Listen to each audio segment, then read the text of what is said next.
자, 여러분, 이 앞으로 정권에 지금 이 가까운 사람들이 혹시 재생에너지 하는가 열심히 좀 뒤지십시오. 저도 지난번에 서울시에 뭐 재생에너지 관련 사업을 하는 옛날에 정치하던 정권에 가까운 사람 이야기를 한번 했는데요. 2030년까지 이 정권이 재생에너지 발전 비중을 20% 늘리기 위해서 입지 규제를 완화하고 보조금 제도도 다시 부활하면서 92조를 쓰겠다고 합니다. 제가 장담을 하겠는데요. 자기 돈 아니라고 이렇게 막 장난하지 말길 바랍니다. 이렇게 재생에너지가요, 밀어붙인다고 늘어나는 거 아니고 결국 이 돈은 여기저기서 정권 가까운 사람이 주워 먹는 돈으로 흘러 들어갈 겁니다. 자, 이 4부에요. 이 정권의 경제 정책이 지금 엉망진창으로 가고 있는데 몇 가지들 이야기를 좀 하겠습니다.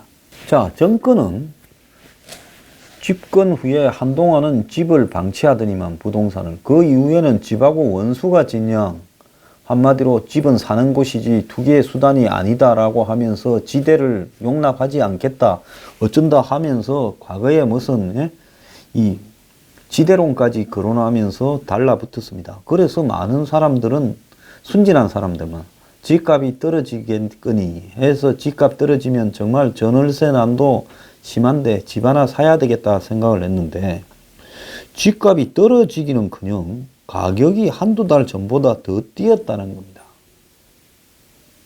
저요, 부동산 머지않아 폭락한다고 여전히 자신합니다. 정권이 장난을 치니까 제가 말하는 시기는 맞지 않을 수 있죠. 그렇지만은요, 지금 장난을 많이 치고 있는데 정부는 부동산을 잡기 위해서 온갖 형태의 발표를 하고 보유세까지 강하니 어쩌니 말을 하고 있지만은, 시장이 받아들이는 문재인 정권의 기본적인 성격은 노무현 정권 때처럼 종부세 매긴다면서 부동산 가격 제일 많이 올란 정권이 노무현 정권이지 않았습니까? 그러니까 안 믿는다는 거죠. 그러다 보니까 지금 서울 시내 이 주요 지역에, 심지어 강북까지도 아파트의 이 거래 가격이 갈수록 올라가고 있다라는 겁니다. 정부가 잇따라 대책을 내놔도 가격이 꺾이지 않고 강남북의 주요 지역의 가격은 더욱더 올라가고 있고요. 이제 변두리 저 입지 나쁜 데나 이런 데만 가격이 떨어지고 있습니다. 그럼 정부의 규제가요, 안 먹히고 있다는 건데, 이 부분은 시장 전망에 대한 정부와 한마디로 시장의 시각이 그렇게 다르다는 겁니다. 정부는 내년에 주택시장이 안정적이라는 전제하에 임대주택 등록을 하는 게 세금을 아끼면서 비용 부담도 낮출 수 있다라고 이야기를 하지만, 시장에서는 가격이 오르면 이 양도세 등 세금 부담보다 시세 차익이 크기 때문에 임대주택 등록하는 것보다 아예 집을 사고 파는 게 훨씬 낫다라고 이야기를 하는 겁니다. 그런데 이게 그냥 서울 주요 지역의 집값이면 어차피 그림의 떡이니까 서민들은 우리는 그런데 집 살 일 없으니까 한 채 10억 이상짜리 우리는 관계없는 일이다 생각을 하면 되는데, 문제는 지금 전세값도요, 꺾였다더니 전세자금 대출만 올해 10조 넘게 이렇게 나갔다는 겁니다. 올해 들어서 5개 시중은행에 전세자금 대출 잔액이 10조 원이 늘어났다는 거예요. 자, 5대 시중은행의 전세자금 대출 잔액이 11월 말 기준으로 44조 2,759억이에요. 지난해 말 34조보다 10조 2,224억이 늘어났습니다. 지난해 같은 기간보다 전가액 6,600억 이상이 더 늘어났습니다. 자, 전세자금 대출 잔액이 초에는 그렇게 높지 않았는데 이 올해 하반기로 가면서 더 늘어났다는 거예요. 자, 은행의 전세자금 잔액이 늘어났다 말은 전세자금을 쓰기 위해서 은행에 대출을 얻은 사람이 많다라는 걸 의미하는 거겠죠. 그래서 상반기에는 전가폭이 7천억 수준이었지만은 월 평균, 하반기에는 1조 2천억 수준으로 늘어났다는 거예요. 이처럼 전세 자금 대출액이 늘어났다라는 것은 전세 가격이 높다라는 것을 이야기를 하는 겁니다. 자, 끝으로 전세 가격 종합 지수는요, 지난해 말과 비교해서 올해 0.4% 올랐는데, 그런데 실제로 전세 대출은 이렇게 많다는 것은 뭔가 하면, 자, 전세 가격이 많이 오르지는 않았지만은 워낙 전세 가격이 높은 수준에서 지금 유지되고 있기 때문에 이제는 저 계약을 새로 하게 되면 2년마다 전세 계약을 경신하면 이전의 그 가격으로는 감당이 안 돼서 많은 대출이 필요하다는 거예요.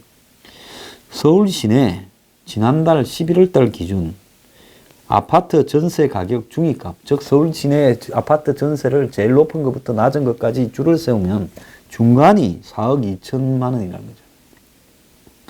4년 전인 2013년에는 중간값이 2억 7천만 원이었습니다. 그러니까 1억 4천만 원 이상이 더 올라 버린 겁니다. 그래서 2013년 11월에 전세 계약한 사람이 이제 다시 계약을 하려면, 한 번 연장했다가 올해 다시 계약을 하려면 1억 5천만 원 가량을 올려줘야 된다는 겁니다. 그래서 전세 가격의 절대 액수가 워낙 높게 오르다 보니 이 전세 대출을 받으려면 그 대출 가격이 엄청나게 올라가고 있는 거죠. 그러면 전세만 이렇습니까?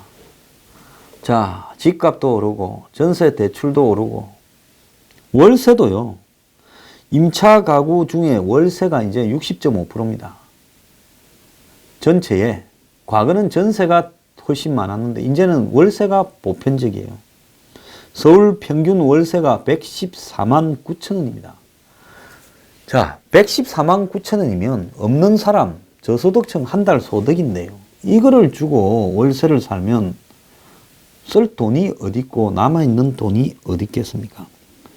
우리나라 임차 가구 가운데 월세 비중이 60.5%인데 서울 시내의 평균 월세가 115만 원이세요.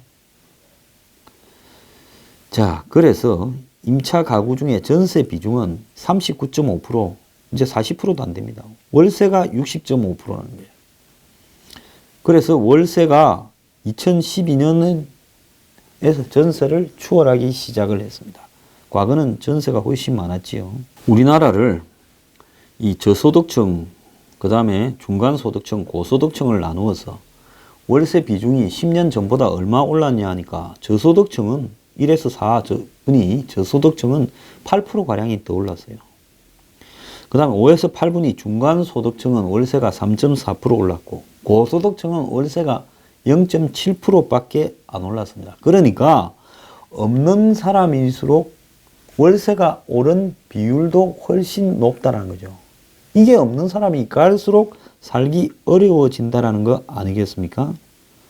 그래서 평균 115만 원의 월세를 내고 있다는 거고, 이 115만 원을 전세로 환산을 했을 경우에는 62만 천 원, 즉 전세 돈만큼을 은행 이자로 환산하면 62만 천 원인 거예요. 그러니까 1.9배, 즉 월세로 내게 되면 전세보다 부담이 2배가 더 늘어난다는데, 이제 전세는 없어지고 월세는 점점 늘어나고 있는 전세도 엄청나게 올라버린 경우입니다.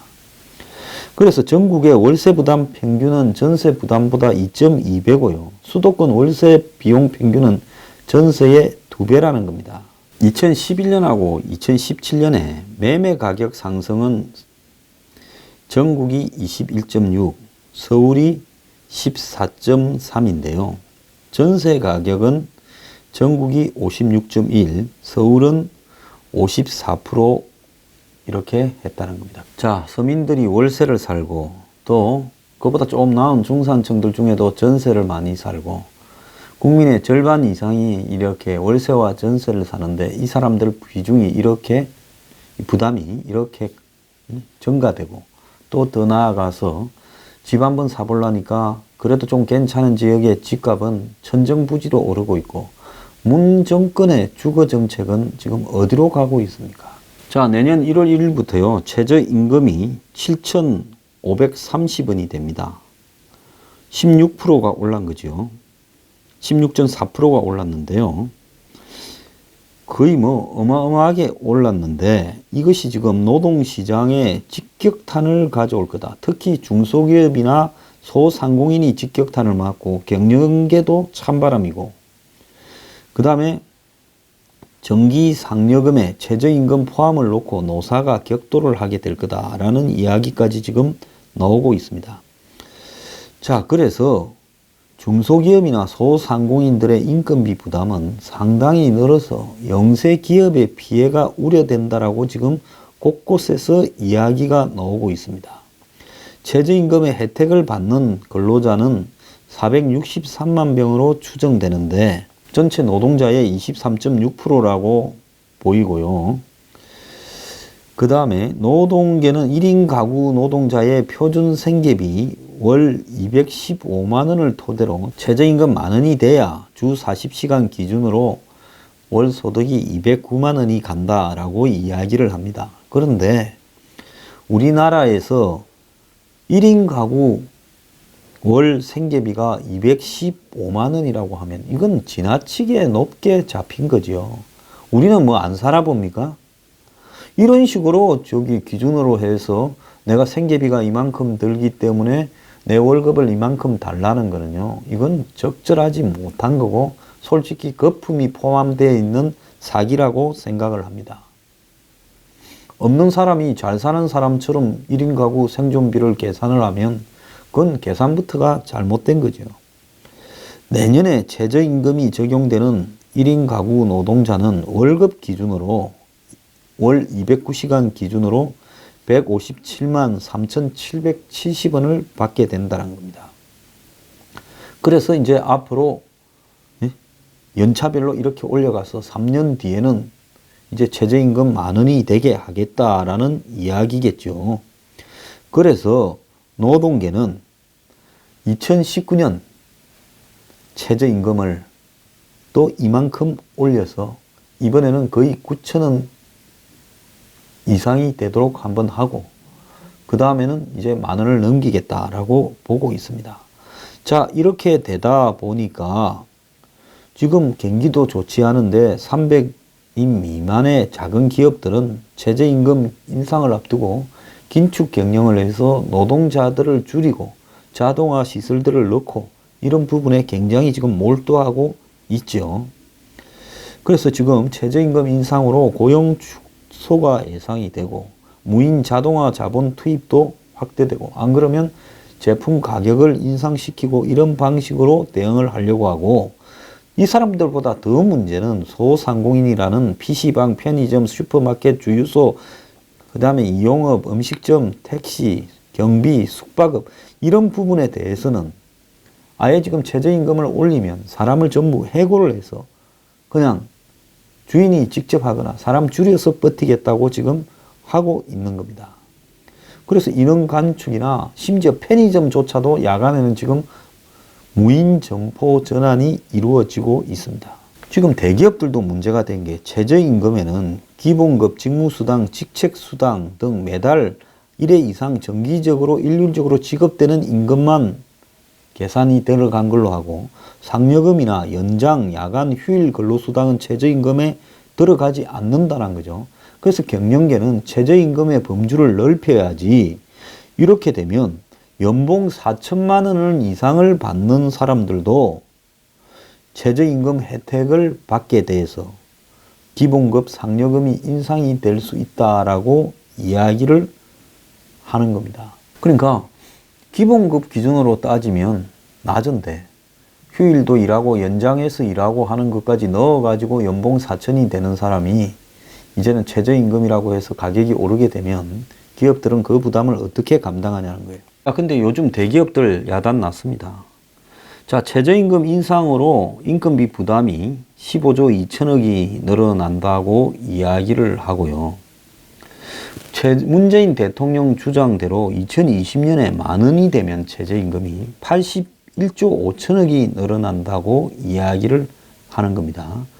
즉 최저임금 이 적용 대상자가 만약에 이 호봉제 임금 체계에서 호봉 인상 효과까지 더 늘어나게 되면 이 산술급수가 아니라 기하급수적으로 늘어난다는 거고요. 근로시간 단축으로 연 12조 3천억의 비용이 발생을 하고, 그 다음에 무슨 인력 보충을 한다고 9조 4천억, 무슨 간접노동 비용 2조 7천억, 이런 식으로 돈들이 추가로 늘어나고, 앞으로 또 이 원전 없애서 전기료 인상이 되고, 이런 식으로 가게 되면 기업들은 통상임금하고도 관련해서 소급 적용해서 38조 5천억 정도가 추가 비용이 들어간다는 거예요. 여기에 이제 법인세가 또 올라가고 있죠. 22%에서 25%로 올라가면 이것도 2조 3천억이 더 늘어난다는 겁니다. 저는 기업 편을 드는 사람도 아니고 약자 편을 주로 드는데, 기업들이 지금 일부만 빼고 대다수는 경기가 좋지 않아서 문제고, 조선이나 자동차 산업이 통째로 무너지고 있다고 난린데도 불구하고 지금 이런 일들이 자행되고 있는 것은 큰 문제라고 생각을 합니다. 문 정권요, 책임질 생각은 하나도 하지 않고 섬심을 쓰면서 노동자 편에 서서 결국은 노동자 죽이는 일을 지금 하고 있는 겁니다. 지금 이런 최저임금 인상이요, 결국 이 폐업 자영업자들을 엄청나게 늘릴 거라고 지금 예측이 되고 있습니다. 지난해 2016년에 폐업자가 83만 9,602명이었습니다. 엄청나게 늘어난 거죠. 그래서 이 결국은 자영업자들이 하루에 12시간 일하고도 월 200만 원도 못 버는 사람이 대부분인데, 40시간 일하는 근로자에게 월 10,000원씩을 주고 또 4대 보험료와 퇴직금까지 지급하면 12시간 일하는 자영업자보다 근로자의 월급이 훨씬 많아진다는 겁니다. 자, 이렇게 되면 자영업자는 줄어드는 자기의 수익을 위해서 근로자를 해고할 수밖에 없고, 결국은 가족을 투입해서 밤낮으로 일을 하거나 안 그러면 폐업하는 것밖에 방법이 없다라는 겁니다. 그러면 결국은 고용자의 전체 고용수가 줄어들고, 이렇게 되면 실제로는 소비자들도 피해를 보게 되면서 제대로 된 서비스를 받을 수 없고, 더 나아가서 저임금 근로자들이 피해를 보게 될 가능성이 매우 크다는 겁니다. 근데 실제로 최저임금의 지급 대부분이 5인 이하의 영세 자영업자고, 이 사업체의 대표도 장노년층이고, 자, 이런 사람들은 결국은 이 가게 문을 닫을 수밖에 없고, 이런 사람들이 결국은 빈곤층으로 전락해 갈 수밖에 없기 때문에, 이런 부분에서 한마디로 이 노인층의 빈곤화를 심화시키고, 결국은 저임금 노동자들은 한마디로 최저임금 때문에 일자리를 상실하고, 결국은 여기에 대기업의 고임금 근로자들과 외국인 근로자들만 수혜를 보는 불평등 상황을 갖고 올 거다라고 이야기를 하고 있습니다. 지난 2015년에요, 이 감시직 근로자들, 그러니까 아파트 경비원 같은 경우에 그전에는 최저임금의 80%를 줬어요. 2011년까지는. 2012년부터 90%, 2015년부터 최저임금 100%를 주라니까 부담이 커진 입주민들이 경비원을 해고하고 아파트 경비를 자동화로 가게 되면서 2008년부터 2014년 사이에 아파트 경비원직이 4만 1,000명이 줄어들었다는 겁니다. 그러니까 약자를 보호하기 위해서 또 노동시장의 양극화를 막겠다고 최저임금을 도입했는데, 그 피해자들이 한마디로 제일 말단에 있는 최저임금도 못 받는 근로자들이나, 더 나아가서 최저임금 근로자들만큼 가난한 소자영업자들이나, 늙어서 노장년층에서 생계를 꾸려가기 위해서 영세 자영업을 하지 않으면 못 사는 사람들이 다 타격을 입게 된다는 겁니다. 이것이 지금 문 정권이 벌이고 있는 경제 정책의 실태인데요. 집이나 주거나 노동에서 전부 서민들이 어렵도록 만들어가고 있습니다.